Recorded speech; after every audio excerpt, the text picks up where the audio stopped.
आने वाले दिनों में देश भर के 3 करोड़ से ज्यादा छात्र इस बार बोर्ड की परीक्षाएं देंगे। परीक्षाओं को भारतीय परिवारों में किसी अग्नि परीक्षा की तरह देखा जाता है और बोर्ड की परीक्षाओं के इर्द गिर्द ही हमारे देश में परिवारों का पूरा कैलेंडर तय होता है। कब छुट्टियों पर जाना है, कब शादी ब्याह जैसे कार्यक्रम रखने हैं, कब मेहमानों को घर पर बुलाना है। ये सब इस बात पर निर्भर करता है कि परिवार के बच्चों की परीक्षाएं कब हैं। इसलिए बोर्ड की परीक्षाएं सिर्फ छात्रों की ही नहीं बल्कि उनके माता पिता की भी अग्नि परीक्षा बन जाती हैं। इसलिए आज इस पर एक संवाद करना बहुत जरूरी है और ये संवाद आज आपके लिए है और आपके बच्चों के लिए है, छात्रों के लिए है। जब छात्र कोई परीक्षा देते हैं तो इससे सिर्फ उनकी याददाश्त और उनके किताबी ज्ञान का पता चलता है, लेकिन आपने अपने अनुभवों से क्या सीखा, इसकी असली परीक्षा जीवन लेता है। और जीवन की असफलताओं के बीच सबसे बड़ी परीक्षा आपके धैर्य की होती है। हमारे देश में न्यूज चैनल्स और अखबारों में नेताओं की अक्सर बात होती है, उनके बयान छपते रहते हैं, राजनीति की बात होती है, हिंदू मुसलमान वाली बहसें होती हैं, लेकिन परीक्षाओं पर ना तो कोई बहस होती है, ना ही परीक्षाओं की खबरें अखबारों में पहले पन्ने पर छपती हैं। हमारे देश की मीडिया के लिए ऐसी खबरें आउट ऑफ सिलेबस सवाल जैसी होती हैं, लेकिन हमारा मानना है कि इस साल बोर्ड की परीक्षा देने वाले 3 करोड़ से ज्यादा छात्रों के लिए यह सबसे महत्वपूर्ण विषय है और उनके माता पिता के लिए भी उससे भी महत्वपूर्ण है। इसलिए अगर आपके घर में भी ऐसे छात्र हैं जो बोर्ड की परीक्षाएं देने वाले हैं या किसी भी तरह की परीक्षा देने वाले हैं, तो आपको परीक्षा देने वाले बच्चों के साथ बैठकर यह विश्लेषण जरूर आज देखना चाहिए। पुराने जमाने में वैसे जो बड़े बूढ़े हैं वो तो ये कहते थे कि जो छात्र परीक्षा की तैयारी कर रहे हैं उन्हें कुछ समय के लिए टीवी देखना बंद कर देना चाहिए क्योंकि इससे ध्यान भटकता है। लेकिन हम उल्टा कह रहे हैं कि आप टीवी जरूर देखना बंद कर दें, लेकिन डीएनए आप जरूर देखें क्योंकि इससे आपका ज्ञानवर्धन होगा। एग्जाम यानी परीक्षा को किसी भी विद्यार्थी की योग्यता जांचने का माध्यम माना जाता है पूरी दुनिया में। अक्सर छात्र सवाल करते हैं कि आखिर वो पहला व्यक्ति कौन था जिसने पहली बार परीक्षा लेने का विचार जिसे आया होगा, और ऐसे उस व्यक्ति को देश भर के, दुनिया भर के छात्र अक्सर पूछते हैं कि यह परीक्षा का आइडिया आखिर आया किसे। लेकिन सच यह है कि परीक्षा की खोज का श्रेय किसी मनुष्य को देना मुश्किल है क्योंकि परीक्षा सतत चलने वाली प्रक्रिया है। हर रोज आपकी परीक्षा अब होती ही रहेगी जब तक आप जीवित हैं, और इसका संबंध सिर्फ प्रश्न उत्तर, कागज और पेन से नहीं है। जीवन की शुरुआत के साथ ही आप एक परीक्षार्थी बन जाते हैं और जीवन के मुश्किल प्रश्नों को हल करते हुए ही आप जीवन में आगे बढ़ते हैं।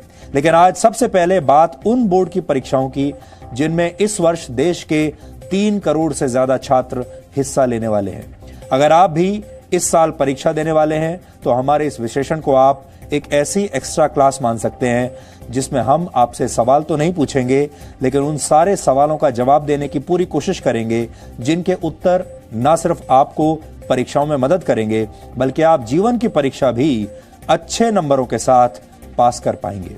परीक्षा की तैयारी करना और डेट शीट आने से लेकर परीक्षा समाप्त हो जाने तक का ये जो दौर होता है, ये किसी भी छात्र के जीवन में एक यात्रा की तरह होता है। ये एक जर्नी होती है और इस यात्रा के दौरान छात्रों को कई बार ऐसी चीजें मिलती हैं रास्ते में जिससे वो भटक जाते हैं, और इस यात्रा के दौरान छात्रों को जो स्मार्टफोन है वो सबसे ज्यादा भटकाता है। ये मोबाइल फोन ना सिर्फ छात्रों को अच्छे अंक लाने से रोकता है बल्कि पहले उन्हें घबराहट यानी एंजाइटी और डिप्रेशन का शिकार भी बना देता है और इससे अकेलापन भी महसूस होता है।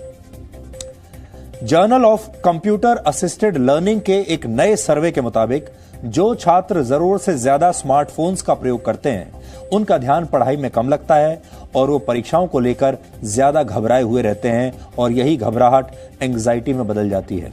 इस अध्ययन में सामने आया कि 40% छात्र सोशल नेटवर्किंग के लिए इंटरनेट का इस्तेमाल करते हैं, जबकि पढ़ाई करने के लिए इंटरनेट का प्रयोग करने वाले छात्रों की संख्या सिर्फ 30% है।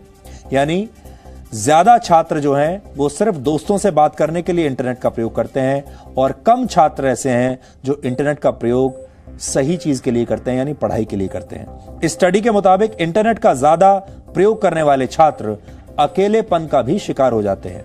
और आज प्रधानमंत्री मोदी ने भी जरूरत से ज्यादा समय स्मार्टफोन या टेक्नोलॉजी पर बिताने वाले छात्रों को एक नसीहत दी।